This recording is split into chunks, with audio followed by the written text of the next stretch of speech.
أعوذ بالله من الشيطان الرجيم يا أيها الإنسان ما غرك بربك الكريم الذي خلقك فسواك فعدلك في أي صورة ما شاء ركبك كلا بل تكذبون بالدين وإن عليكم لحافظين كراما كاتبين يعلمون ما تفعلون رب اشرح لي صدري ويسر لي أمري واحلل عقدة من لساني يفقه قولي فالحمد لله والصلاة والسلام على رسول الله وعلى آله وصحبه أجمعين ثم أما بعد. Once again everyone, assalamu alaikum wa rahmatullahi ta'ala wa barakatuhu. We're on ayah number 6 of Surah Al-Infitar. That's the ayah I was proceeding with that entire discussion about how the afterlife is denied. Allah Azza wa Jalla says, Ya ayyuhal insan, human being. And al-insan, two things. Someone who has a lot of affinity towards someone, meaning someone who seeks softness. One of the meanings of insan comes from uns. Uns means love, affection. And so from that word, the opposite of the human being, uns or insan, is wahish. Animals that show no mercy, meaning an animal that just attacks its prey. Or even lions. If you ever seen like a pack of lions, I don't know what they're called, a pride of lions. Right? To establish dominance, they attack one another. And actually the father will even kill the son, or the son kill the father to establish dominance. Those are animals that have wahish. In other words, they show no mercy. They're ruthless creatures, right? But as opposed to that, insan from ins is someone who shows compassion and seeks compassion. In other words, we can show mercy, and we also feel the need for someone to make us feel better. Birds don't need a pat on the shoulder and to be told it's going to be okay. I know you didn't find a worm today, but birds don't need that. Alligators don't need emotional support. But human beings have uns in them, both giving and receiving. The other meaning of insan is from nisyan, which I keep mentioning, forgetfulness. So Al-Biqa'i rahimahullah in his commentary actually makes kind of a playful use of both in commenting and paraphrasing on this ayah, and says it's as though Allah is saying, the one who is inclined to find or feels the need that someone should love him, and the one who keeps on forgetting the reality of things because of his emotional bias. And that's captured in Ya ayyuhal insan, O human being, mortal being, that you have these two tendencies. You tend to forget and your emotions get in the way. What do you tend to forget? Ma gharraka bi rabbika al-kareem. What deluded you, what deceived you in the matter of your graceful master? Meaning, what deceived you about Allah, or in Allah's case, who happens to be so graceful and generous. Kareem, someone who's graceful, someone who's generous, who does favors, goes out of his way to do you favors. Now, I want to take a little bit of time and explain to you the meaning of ghar, a very interesting word in the Quran. From it, you get the word gharur, which is one of the attributes of shaitan, the incredibly deceptive one. But the Arabic word ghar, or ghur actually, is different from khud'a. Khud'a, the other Arabic word for deception, like used in the ayah, يُخَادِعُونَ اللَّهَ وَالَّذِينَ آمَنُوا وَمَا يَخْدَعُونَ إِلَّا أَنفُسَهُمْ وَمَا يَشْعُرُونَ. Right? So mukhada'a is to deceive somebody. But the word ghur is a little bit different. Again, its origin is something very picturesque. So I want to share that with you first. كُلُّ كَسْرٍ مُتَثَنٍ فِي ثَوْبٍ أَوْ جِلْدٍ فَهُوَ غَرْ. First of all, lots of examples of the word ghar used to describe something hiding inside of a fold. Like literally the folds on a skin. Or if you have folds in clothes, and maybe like if your ring is on the bed, but the blanket is all crumpled up and you can't see the ring, that's actually called ghur also, because something is folded away and hidden inside. It gives the meaning, it also is used for cracks inside the earth that can hide things. So shaqqun fil ard. Nahrun daqiq, also a very fine river, or something like that, is also described as a ghur. Then the other interesting meaning of it is when, again, the theme of ikhtifa, right? Theme of hiding something, and theme of hiding something, deeply. It's used for things that are swallowed by animals, like a bird chews on something, makes it soft with its beak, and then swallows it, and it goes down its throat. And some birds have this extra pouch under their neck where they store food. That's actually called ghur also. Okay, so the idea of swallowing, this is why gharara or gharaghir in Arabic is one of the words for the stomach, that you stomach something. Why then does this word mean deception? It means deception in that someone who engages in ghur is hiding things, is hiding something from someone else, and has changed the nature of it. Like they say that they've softened something. They say, أَطْمَعَهُ بِالْبَاطِلِ, to deceive someone by giving them false hopes. مَا غَرَّكَ, what gave you false hopes? So a special kind of deception where reality is hidden from you and you're being given false hopes is called ghur. Okay? Again, one of the names of shaitan. وَلَا يَغَرَّنَّكُمْ بِالْحَيَاةِ الدُّنْيَا وَلَا يَغُرَّنَّكُمْ بِاللَّهِ الْغَرُورِ. Let not the devil deceive you in the matter of Allah. Now what does that mean, deceive you about Allah? To make this as a simple example without getting academic, just to keep a simple example. I'll give you the example of a first-time teacher in a second grade classroom. Better yet, kindergarten classroom, because I used to be one. And so when my first day kindergarten classroom, I'm really happy and nice to the students. Hey everyone, we're gonna have a lot of fun together. And I'm doing all kinds of tricks for them, making them laugh. And then now they know me as a nice guy that has fun with them and pulls things out of his ear and all this stuff. And so second day, I'm gonna start teaching them, right? The more experienced teachers looked at what I did and said, oh, you're in for it. And I said, what? I want to be their friend. They're going to love me. Bad idea. Because when I go into class the second day and say, everybody, let's sit down, let's open up chapter 1. Guess what? No. Do that thing with your ear. Some kids are standing on their desk.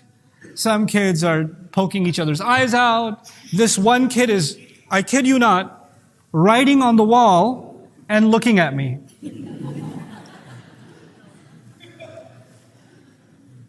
And his friend looked at him and said, I think teacher sees you. And he said, and I marked these words in my mind, like they play in my head. I wake up in the middle of the night with nightmares, remembering those words. He said, yeah, but he's a nice guy. So, clearly they didn't know who I was. So then it was time to be the authority. Everyone, sit down. And everybody sits down, except there's always one kid, probably Afghani, right? So, can I get some water? Like, can't respect authority. But anyway, they have this notion that I'm nice. I'm not going to punish them. I'm going to let them go. They're not going to get in any trouble. The thing is, I gave you this example because Allah doesn't punish right away. People do all kinds of horrible acts against God. They do injustices towards one another. Injustices that He warns you shouldn't do, that have dire consequences. The only problem is, you don't see those consequences. I used to often give the example of back in the day, some ancient times where a man has a slave. And this slave, he tells him, you can do whatever you want inside of this field. But I've drawn a line, don't step foot on the other side of the line. And the slave says, fine. I'm at least free within this acreage. So this slave is doing his thing, and one day he trips, and guess where he falls? Over the line. The moment he falls over the line, where does he look? His eyes go straight to the master, sitting in the distance. Am I in trouble? And the master doesn't even get up, doesn't budge. And he comes and apologizes, and the master says, it's okay, it was a mistake. And he's shocked that he wasn't in the kind of trouble that he thought he'd get into. So the next day, he's just kind of walking along the edge of the line and pretends to fall. And no consequences. And so he gets into the habit of not only pretend falling, and now one day he's just walking one foot on this side, one foot on the other side. And the master is just sitting there on his rocking chair, no reaction. Until eventually the slave is always on the other side. He's just out. Years go by. One day the master calls him and says, hey, so you remember like 7 years ago I told you not to go on the other side? He goes, yeah, that was funny. He goes, so I've been counting the times you went, and I've decided to punish you for all of those times today. You're kidding, right? No, I'm serious. You're going to pay for all of that now. Is that a shocker? To him, it is a shocker because he thought the master was what? A nice master. He wasn't going to punish me. I'm not talking about a human master or a slave. What am I talking about? Allah tells you don't steal, don't lie, don't cheat, don't commit adultery, don't do injustice, don't be harsh to the weak, take care of your parents, etc., etc. You violated left, right, and center. You don't see any consequences. You lie. There's no lightning strike from the sky cutting off your tongue. That doesn't happen. You don't steal and get electrocuted in your hand. Allah could, He doesn't. That doesn't happen. You hurt someone, but you don't lose the ability to use your hand ever again. That doesn't happen. There are apparently no consequences. I keep getting away. Like in the laws of nature, when I break the laws of nature, if I jump off a second floor building, my bones will break. But when I break the laws of God, the laws of morality, I don't seem to have any consequences. Allah is way too kareem, way too generous. And a person starts thinking about the generosity of Allah and starts assuming that that generosity must mean that He is not willing to punish me. He's not willing to bring me to account, not willing to hold me accountable for what I've done. So Allah asks a very penetrating question. What in the world was powerful enough to delude you from your gracious master? Is it the grace of your master, the karama of your master? Is that why you got confused? You took advantage of it? You remember I told you people who deny the afterlife and say, Allah, come on, He wouldn't. Those people. مَا غَرَّكَ بِرَبِّكَ الْكَرِيمِ. The other side of this, when Allah is noble, it also suggests that Allah treated you with nobility. Allah treated you with respect. He honored human beings. وَلَقَدْ كَرَّمْنَا بَنِي آدَمَ. Allah is Kareem and He did takreem. Allah is noble Himself. Allah is gracious Himself and He graced humanity. He graced us with the gift of speech, with this profound intellect that He gave the human being. The gift of imagination. He gave us the gift of revelation. He gave us all these profound gifts that other creations did not receive. I have given you so much. What was on the other end that was so much more compelling that you abandoned me? Allah is asking. مَا غَرَّكَ بِرَبِّكَ الْكَرِيمِ. Was my grace to you not enough? That you found something else more attractive? Ma in Arabic can do two things. Ma can mean what? What confused you? What deluded you? What deceived you? Literally the word what. But the word ma can also actually be personified. What kind of being was it? What kind of competitor to me was it? You know how you say sometimes you use the word what for a person? Like, what kind of person are you? What kind of teacher is he? So Allah is saying, what kind of competitor to me was it that deluded you and took you away from your noble master? The master who treated you with nobility. The master who Himself deserves nobility. Because every time you defy His commandments, it's like you don't acknowledge how noble He is.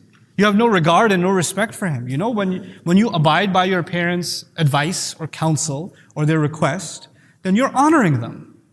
When you abide by the laws of a society, you're respecting the laws of society. You're not just obeying the laws of that society, you're respecting the laws of that society.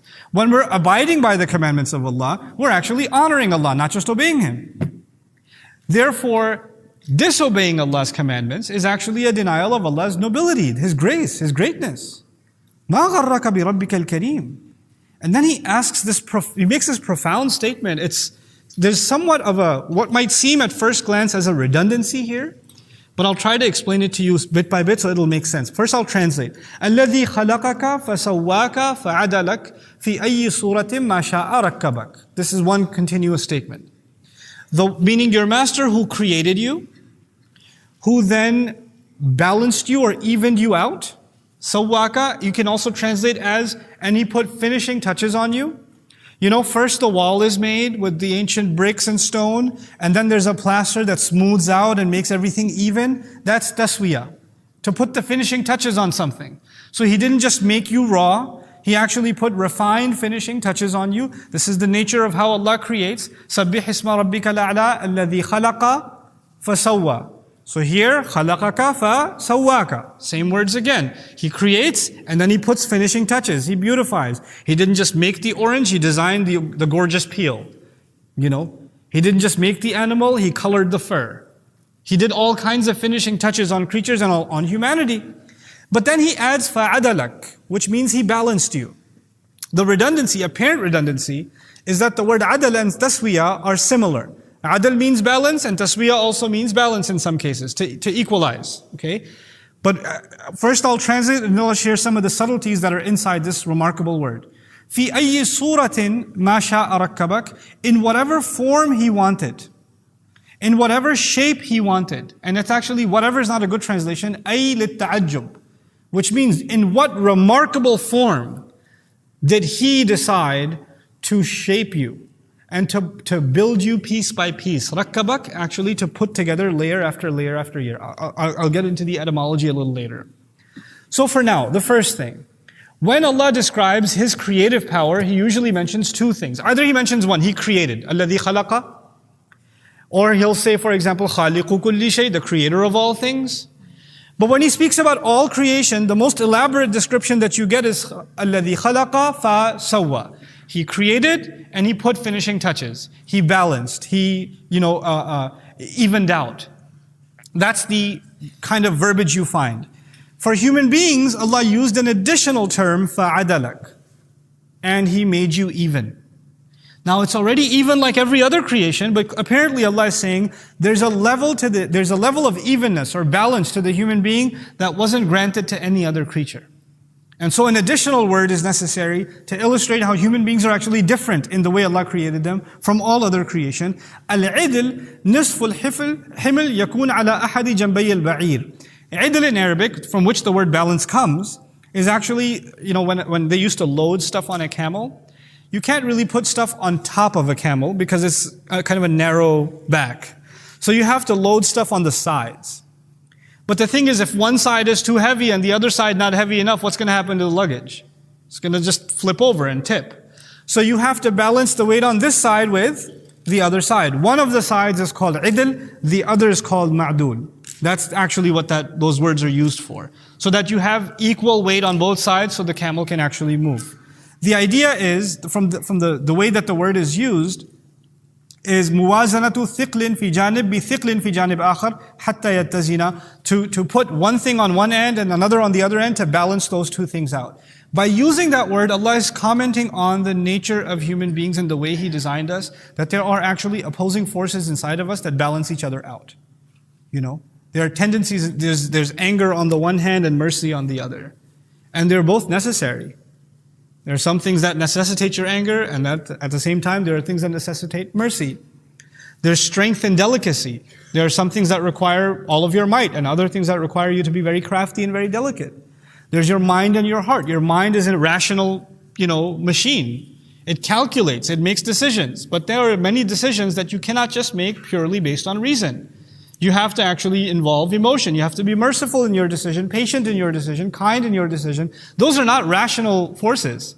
Kindness and patience and mercy, those are not rational, motivations.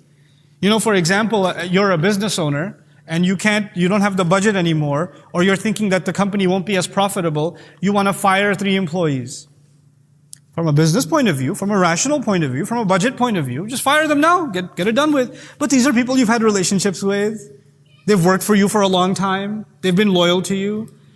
You would think about taking a loss and maybe giving them 3 months to find another job or figuring out some kind of severance, something, not because it's rational, but because it's more humane. Those two things are balanced inside of a human being. As a matter of fact, even the way that we're created, men and women possessing qualities without whom men are incomplete, men possessing qualities without whom women are incomplete. And that comparison is made all the time in the Quran. It's like the two sides of the load on a camel.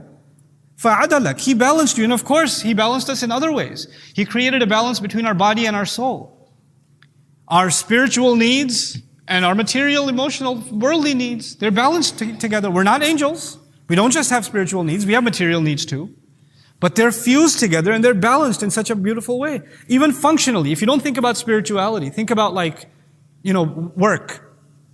The human works like architecture, medicine, like clothing. These are needs, right? People need to wear clothes. People need to have a roof over their head. But Allah balanced function with artistry. Human beings actually crave to make things more creatively, more beautifully. Animals don't make a more beautiful nest. So animals don't make a more beautiful nest, or cave, wolves don't find a nicer looking cave, they just find a cave. Human beings want to make a home, want to design a home, then they want to design a nicer home, and a nicer home, and a nicer home. There's this desire to beautify things. And then it's actually balanced with the desire to be functional. Actually, this debate happens all the time. when you're building a house or even when you're building a masjid. This carpet's going to cost 10,000 extra. That one's going to cost 5,000 extra, but this one's really nice. I don't know. We gotta go between style and substance all the time, right? He made all forms of balance inside the human being. فَعَدَلَكَ. And then he adds, not only did he make you of these multiple forces that are inside you, that you have to balance all the time, that you do all the time, he adds what remarkable form. Surah. Sawaran in Arabic is used for the tips of the lip here. This is called surah. It's used, if you look at the other ways in which the origin of the word is used, all of it suggests the outer end of something. So Allah says, look at the remarkable shape I gave you as a human being, standing upright. As a matter of fact, in the Quran, on a number of occasions, Allah will compare human beings to animals and say, look, how can someone who stands upright be like someone who walks on all fours? Right? Because they're looking down, and the animal's looking down. And that comparison is spiritual in nature, meaning there are people who are just materialistic, only concerned about worldly things, therefore their eyes are, glazed onto the earth. And there's someone who walks upright. They can see the sky and the earth. They can see the heavenly order and worldly needs at the same time. That's someone who walks upright. That's the balance of a human being. Which is why us standing up and upright is actually one of the most interesting images in the Quran. It's a part of salah. It's a part of how we were created. لَقَدْ خَلَقْنَا الْإِنسَانَ فِي أَحْسَنِ تَقْوِيمٍ. Taqweem comes from qiyam, from qama, from standing up, from the most upright form, And so multiple times in the Quran, Allah will, talk about how marvelous it is that we are upright creatures. As a matter of fact, even our sense of justice is described as al-qistas al-mustaqim, from the same word. As-sirat al-mustaqim, from the same word. The balance that stands straight. The path that stands straight, And so now I take you back a little bit to help you understand the argument here.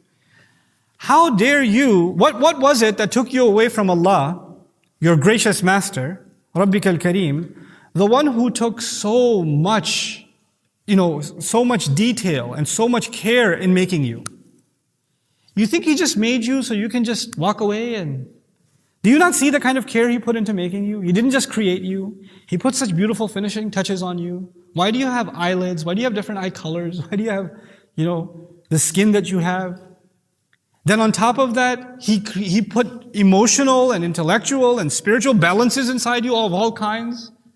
And then what remarkable finishing form that He created you in. فِي أَيِّ سُورَةٍ مَا شَاءَ رَكَّبَكَ.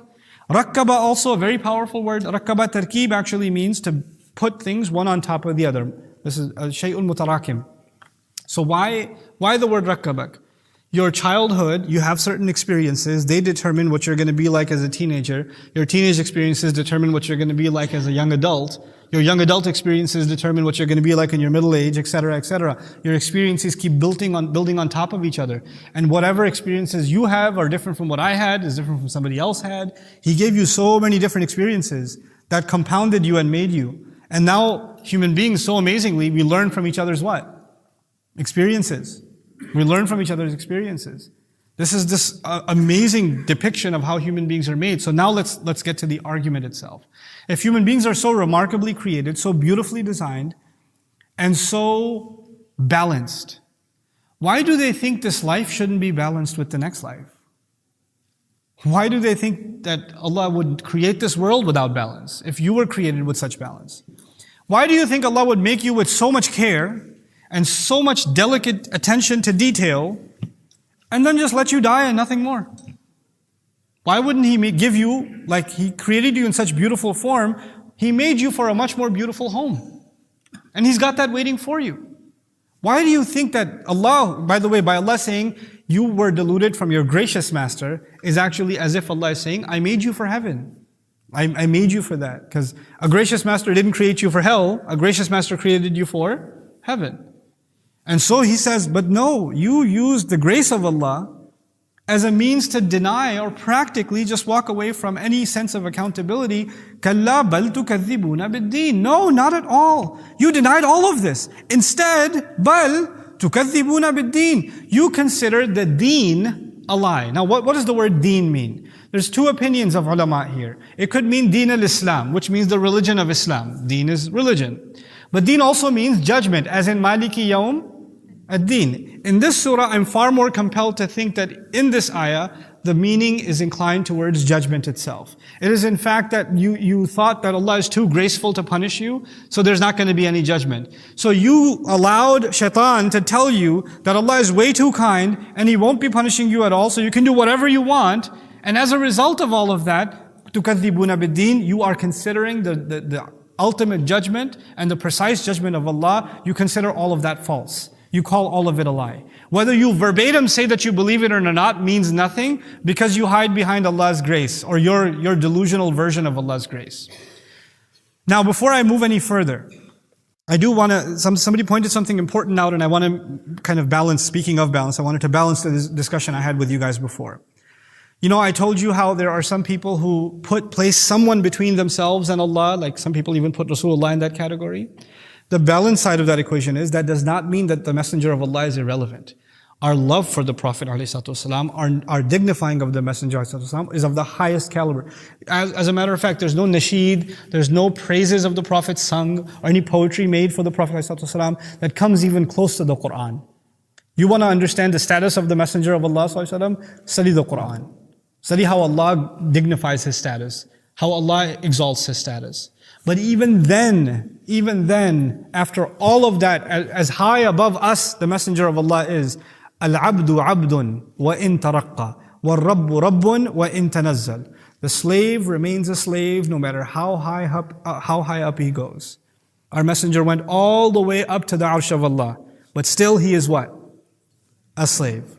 That status does not change. Which is why at the arsh, what did Allah say to him? وَأَوْحَى إِلَىٰ عَبْدِهِ مَا أَوْحَى. Not his rasulihi, abdihi. He revealed to his slave what he revealed. At that ascension, he used the lowest possible word that a human being can have, slave. Why? To remind us that even the Messenger of Allah, sallallahu alaihi wasallam, before Allah, as high as he is above us, he's still abd. And our Rabb, every night, in the last portion of the night, what does Allah do? Allah descends to the first heaven. No matter how low Allah Azza wa Jal descends towards us, He's still Rabb. No matter how high up the slave goes, he's still a slave. That balance has to be maintained. That has to be, kept alive in our minds. Imam Razi, Fakhruddin al-Razi rahimahullah says, إِنَّهُ سُبْحَانَهُ زَجَرَهُمْ عَنْ ذَلِكَ الْاغْتِرَارِ بِقَوْلِهِ كَلَّا وَبَلْ حرف وضع في اللغة لنفي شيء قد تقدم وتحقق غيره. What he's saying is Allah is very angry at people who denied His grace, and He scolded them with two words, kalla and bal. Kalla means no, not at all, look at you. And then bal means instead. You consider judgment itself a lie? And you think you're getting away with it because Allah is graceful? Let me tell you something. وَإِنَّ عَلَيْكُمْ لَحَافِظِينَ. There's no doubt about it. On you people, on you especially, meaning other creatures don't have this problem. There's a taqdeem here. You, the human being, all of you have guardians for sure watching over you. You have assigned over you hafidhin. The word hafiz is used in our culture today for somebody who memorizes the Quran, right? Al-Hafiz asluhu at-tariq al-bayyin al-mustaqim alladhi la yanqati'. It's actually, originally, the word Hafiz was used for a road that is never cut, meaning like it doesn't have a bridge that might fall apart, or it doesn't have trees that fall and the roadway is blocked. A road that is reliable, you can always rely on taking this road. There's never going to be any obstacles on that road. That road is called a Hafiz. And the moment it has a single crack or is not reliable anymore, not a constant road anymore, it's no longer called a Hafiz. From it you get the word Hafiz al-mal wa sir wa'ahu. To do hifz of money and to do hifz of a secret is to maintain a secret and hold a secret. Similarly, hafiza ma sami'a lam yansah. To do hifz of something you've heard is to never forget it. It's like that constant road, it's always going to be there. حفظ الشيء حرصه حافظ العين الذي لا يغلبه النوم. The hifz of something is to be eager to capture something. To be eager to capture something is the hifz of something in Arabic. And also, they say somebody is a hafiz of the eyes, which means they never sleep. They guard their eyes, they don't let them fall asleep. So, حياطة قوية ضابطة للشيء فلا يضيع ولا يتفلت. It is a kind of, when hifz is used or a hafiz is used for someone who completely encircles someone, has got it covered, is secure, is not going anywhere. It's not going to fall apart. That word is used for the angels that are watching over you. Inna alaykum lahafidhin. Now these guardians, these hurras, you can also call them hurras, guardians. Whose commands do they guard? Allah's commands. In other words, whenever Allah decides, they can actually execute Allah's commands. It's like you have two police officers with you at all times. Allah could have just said, who's watching over you? Writing angels, documenting angels are watching over you. He said guarding angels are watching over you. Now what does guarding mean? We find other places in the Quran, وَيُرْسِلُوا عَلَيْكُمْ حَفَظًا. He sent guardian angels over you. In other words, these angels protect you even while you're sinning. Because they could actually punish you while you're sinning. But they still decide, Allah decides that they'll keep you out of harm's way. And this is Allah's grace. And this is the grace you take advantage of. But by the way, they're not just protecting you. You're not getting away with it scot-free. Kiraman, those angels themselves are pretty dignified. Is this the first time dignified is being mentioned? When was the first time dignified was mentioned? With Allah. There are three parties mentioned so far. Allah was mentioned, we were mentioned, the angels were mentioned. Allah is noble. The angels are noble. Who's the only one not noble? Us in between. You're expected to rise to nobility. You're expected to become noble. Because Allah, the noble one, sent you the noble angels. And out of their nobility, they are noble creatures who are constantly what? Katibin. They're documenting. They're writing. The question arises, what are they writing? Answered by the next ayah, يَعْلَمُونَ مَا تَفْعَلُونَ. They know full well what you do. Interestingly, يَعْلَمُونَ مَا تَعْمَلُونَ would have been, they know what you do also. But amal in Arabic is for an action of which you are conscious. You're fully aware of what you're doing. Fi'l is like, breathing is a fi'l. It's an act, but you don't think about it. I don't sit there and think, time to exhale. I don't do that. It just happens.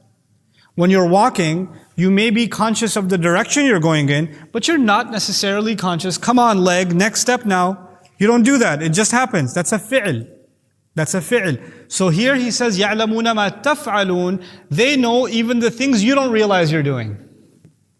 It's the way to think about this ayah. They know about the things that you do, and you're not even aware of the seriousness of what you just did. You don't even think twice about it. Somebody reminds you about it later. I was like, really? I did that? Was that a big deal? That's probably why I don't remember. Yeah, it was a big deal, because it got written down. They know exactly what you're doing. The other interesting thing about يَعْلَمُونَ مَا تَفْعَلُونَ, which is pretty scary, is that they're documenting what you're doing, but even they cannot see the intention behind what you do. So they'll write down you prayed. They'll write down you prayed. But they won't write down you prayed because your mom told you to. Because they can't see where? Inside your heart. Who sees inside your heart? Allah does. So Judgment Day comes, your deeds are being shown, and the deed shows up, you prayed. Now they have to present that deed because they documented that you prayed. But Allah knows that that deed was worthless because the intention was no good. So I told you before, what's going to happen to that deed? It's going to turn into dust. In other words, it'll be there and then turn into dust. It's not like it never got written. It got written, but it was pointless. So here you find, يَعْلَمُونَ مَا تَفْعَلُونَ. They know exactly what you're doing. And this brings to conclusion the second passage of this surah, leading us to now the final passage, which is rather brief. إِنَّ الْأَبْرَارَ لَفِي نَعِيمٍ. No doubt about it, good people are going to be truly immersed in luxury. Na'im. The beauty of this ayah, there's two things. The word abrar comes from the word bir. Bir means goodness. Bar means land. Bar means land. Let me tell you, this is a very philosophical, literary way of describing the nature of goodness. When someone is out at sea, they're not sure if they're going to make it. The sea is good one day, turbulent the next. Something could go wrong with the ship. It could run to a rock. They could get robbed. They're basically out at the ocean's mercy when they're out at sea. When someone has reached land, for sure, things are good. We made it. The word bir means goodness. The word bar means land. It is as though Allah is saying that when people are living a life of sin, it's like they're someone who's out at sea, lost, unsure of where they're headed, trying not to think about the fact that they could sink any moment. And when they finally find goodness and settle, then it's like they've reached safety. Goodness is safety. Goodness itself is safety. And then on top of that, the next word is na'im. Na'im comes from the Arabic word ni'ma, which you probably know. Urdu speakers call it ni'mat. Ni'ma means what? Blessing. But even that word's origin is from nu'uma. Nu'uma means softness. From it you get an'am, cattle, because they move softly. Na'im actually means constant luxuries around you that make life softer. Soft bedding, soft company, easy to digest food, soft breeze. Everything about Jannah is luxurious, and so it's na'im. But the most beautiful part of this ayah, I'll compare it grammatically. Innal insana lafi khusr. Innal abrara lafi na'im. Identical sentence. Identical sentence. Humanity is in loss. The good are in luxury. The good are surrounded by blessings. Wait, but humanity is in loss is not a statement of the future. Humanity is in loss is a statement of the present. Just like this statement. You don't have to be waiting for Jannah to be surrounded by blessings. The fact that you've decided to live a life of goodness, Allah is promising you, you are already surrounded by goodness. You're already surrounded by ni'mah. You can't even see it yet, but you're already surrounded by it. That's why this beautiful ayah doesn't say, Inna al-abrara lafi Jannah, lafil Jannah. They're not in Jannah, but they're in na'im. Constant blessings. There are ni'am piled onto you and you don't even see them yet. Your heaven is being built around you, even if you can't see it. This is a consolation to believers. Then he turns to the others and says, وَإِنَّ الْفُجَّارَ لَفِي جَحِيمٍ. And those who go into sin without thinking twice about it, those who have no sense of consequence, and do whatever their impulse tells them to do, they are as good as in hell already. Lafi jahim. They are in jahim. These are the kinds of ayat that are very easily misunderstood. Because you might translate this as the sinful are in hell. The word fujjar in Arabic is different from alladhina fajaru. Those who committed sin. Those who commit sin, as opposed to sinner. When the noun is used, sinner, it's actually describing someone who does it over and over and over again and has now made that their lifestyle and that is their constant and they are not going back. They've made up their mind. This is actually not just someone who does sin at one point. They can't be called a fajr. So we have in the Quran kafir and alladhina kafaru. Al-kafirun alladhina kafaru. The verbal form and the permanent noun form. This is the permanent noun form. In other words, people who've made up their minds and they're going to live their life of sin the way they want, those are the people that are guaranteed hell. Not just anybody who commits sin. Anybody who commits sin can actually make their way back. But those that have decided for themselves, am abramu amran fa inna mubrimun, have they made up their minds? If they have, then I've made up mine too, Allah says. Now from here, the good and the bad, right? The good will enter or already in certain blessings, and the bad are as good as in hell already, fi jahim. Then we get the description of Judgment Day, yaslawnaha yawm ad-din. When will they be thrown into that hell? They'll be thrown into it the day of judgment. Yawm ad-din. Deen in Arabic, which already came, Allah Azza wa Jalla said, كَلَّا بَلْ تُكَذِّبُونَ bid-deen. No, you deny the deen, let me tell you, the deen will happen. If you're sinful and you think your sins are going to be covered because Allah is too kind, think again. You will be thrown into the hellfire. And when you are thrown, it'll be the day on which precise judgments are given. Deen gives us the Arabic phrase, كَمَا تَدِينُ تُدَانُ. The way you deal with people is how you shall be dealt with. The word deen means Allah will deal with you as you deserve to be dealt with. That's the meaning of deen. Precise judgment. Now, وَمَا هُمْ عَنْهَا بِغَائِبِينَ. An additional emphasizer. Not only will they be thrown into this prison called Jahim, but additionally, they are not ever going to be allowed absence from it. وَمَا هُمْ عَنْهَا بِغَائِبِينَ. They will not ever find any absence from hell. They're not excused even for one day. So it's one thing to say they'll be thrown in it. There's an added kind of, salt on the wounds, which is they can't come out of it. Then they'll never find themselves absent from it. وَمَا أَدْرَاكَ مَا يَوْمُ الدِّينِ. And what in the world could possibly give you a clue what that day of judgment actually is? ثُمَّ, I ask again, مَا أَدْرَاكَ مَا يَوْمُ الدِّينِ. I ask you again, what could possibly give you any clue what the day of judgment is like?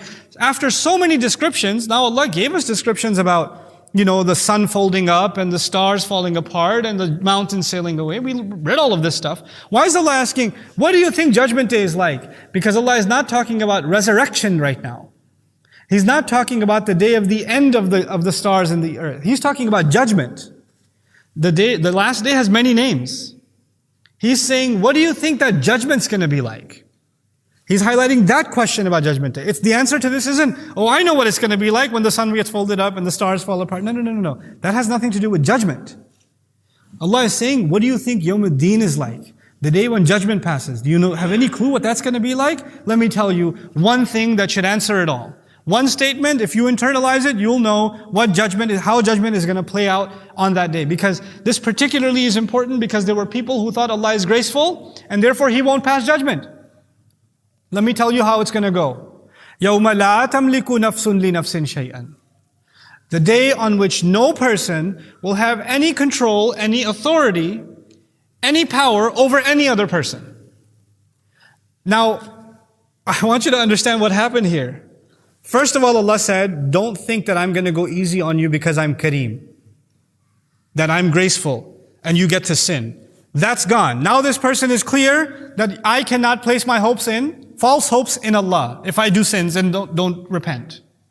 If your hopes in Allah are gone, who are your hopes going to fall into next? Good people. I knew some good people. They're good with Allah. Maybe they can put in a good word. Allah has already removed your delusions about Himself. Now He's removing your delusions about people. Because Allah just mentioned good people will be in Jannah, bad people will be in Jahannam, right? So the bad people will try to run towards who? The good and say, hey, you made it. Can you help us out? As a matter of fact, those dialogues exist in the Quran. You have people in Jahannam calling on the people of Jannah and saying, could you, some water? Some drink a little bit? Could you ask Allah for some relief? I mean, Allah listens to you. Can you help us out over here? That scene is described on Judgment Day. So Allah says, the day on which no person will have any control or any authority over any other person. There's another meaning to this too. Not only will bad people or hell-bound people try to get help of heaven-bound people, but there are going to be people who will say, I'm not responsible for what I did. I did this because my mama told me. I did this because my uncle pressured me. I did this because of society. You don't know. Trump won the election. You don't know what I was going through. And, you're going to come up with all manner of excuses for why you did what you did because it's people's fault. The day on which no person shall have any authority over any other person. You can't pin any of what you did on anybody. And they can't pin it on you. They have no control over you. You have no control over them. وَالْأَمْرُ, and the final decision, يَوْمَئِذٍ, on that day, لِلَّهِ, the final decision on that day belongs to Allah. Right now, as if Allah is saying, right now I've given you some control to make the decision. This is a continuation of وَمَا تَشَاءُونَ إِلَّا أَنْ يَشَاءَ اللَّهُ رَبُّ الْعَالَمِينَ.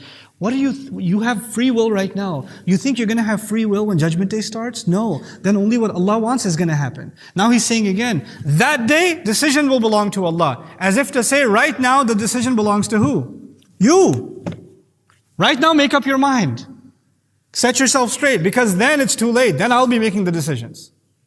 Right now, you're in charge. يَوْمَ لَا تَمْلِكُ نَفْسٌ لِنَفْسٍ شَيْئًا وَالْأَمْرُ يَوْمَئِذٍ لِلَّهِ. This is so powerful that our Messenger ﷺ, one time he gathered all the family members, and he started with his beloved daughter Fatima radiallahu anha, and said, Ya Fatima bintu Muhammad, وبنت محمد اتق الله فإني لا أملك لك من الله شيئا. Fatima, daughter of Muhammad, be fearful and mindful of Allah, because I will have no control over what happens to you on Judgment Day. He said that to Fatima. You understand what we're learning here? You have to have your own consciousness of Allah. I can't do anything for you on Judgment Day. SubhanAllah. He's saying that to his own daughter. To his own daughter.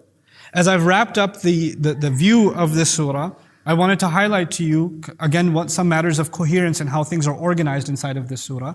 In my estimation, this surah is broken up into 3 distinct parts. The most elaborate part is the middle part, section 2. Okay? So the section 2 you can think of it as it has a 2a and a 2b.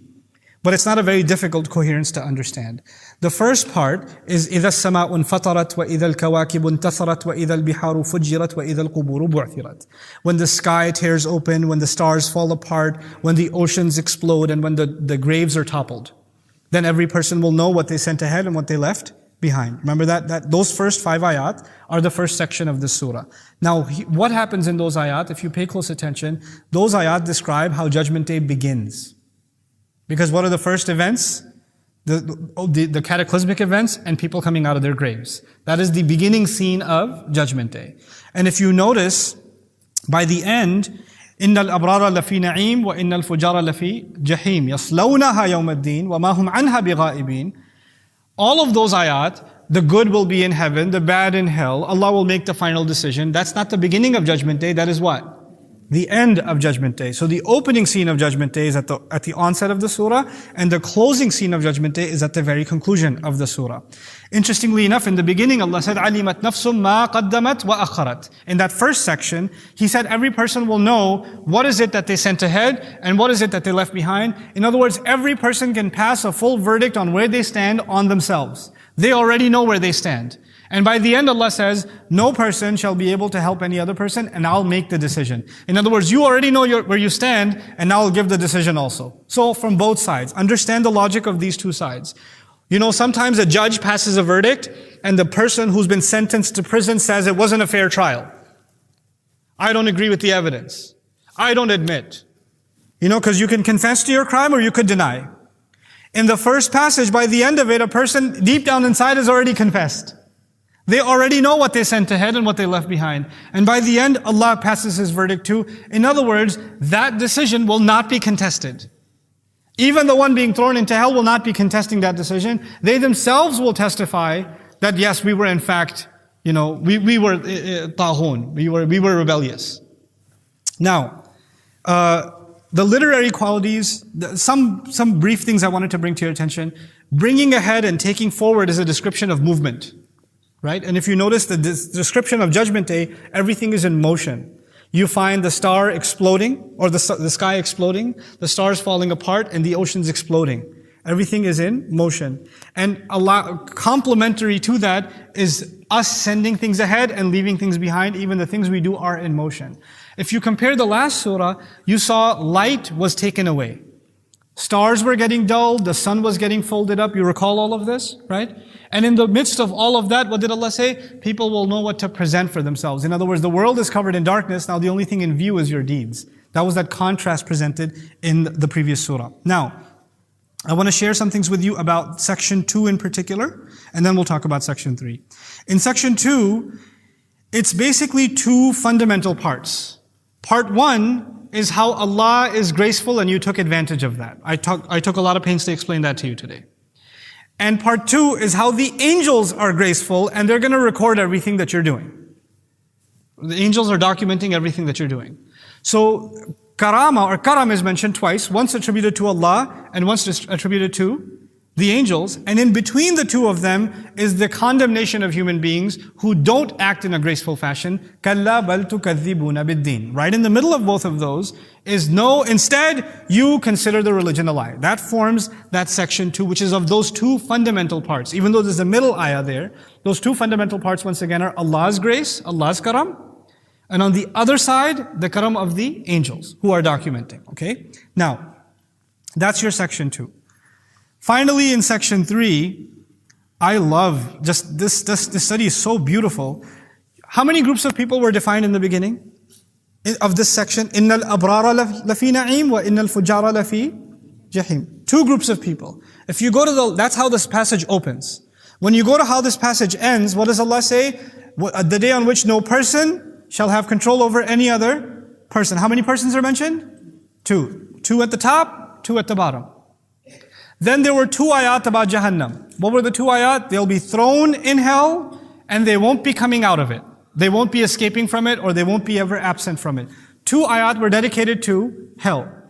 And then 2 ayat dedicated to how you must imagine the seriousness of Judgment Day. وَمَا أَدْرَاكَ مَا يَوْمُ الدِّينِ ثُمَّ مَا أَدْرَاكَ مَا يَوْمُ الدِّينِ.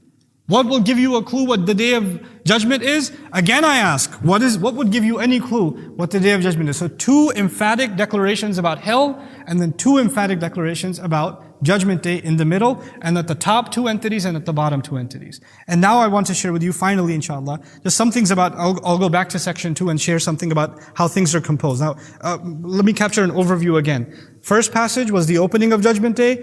The last passage is what? The closing of Judgment Day. What's in the middle? The tragedy of human beings, how they're so heedless about Judgment Day. What are they heedless of? The first thing they're heedless of is they're taking advantage of Allah's grace. The second thing they're heedless of is that they don't realize angels are constantly documenting everything, right? And that's their tragedy. They don't realize that they're not getting ready for the Judgment Day that's about to begin, and they certainly don't see how it's going to end. That 1 and that 3. But those 2 items, they're also really interesting. Allah's grace, which deluded some people, is being corrected in section 3. Because Allah will judge in section 3. Right? مَا غَرَّكَ بِرَبِّكَ الْكَرِيمِ No. Don't be maghrur. Don't be deceived that Allah will just be graceful with you throughout. وَالْأَمْرُ يَوْمَئِذٍ لِلَّهِ The decision will belong with Allah. Allah will pass His verdict. So don't be confused about that. The second item was, angels are documenting everything you're doing, right?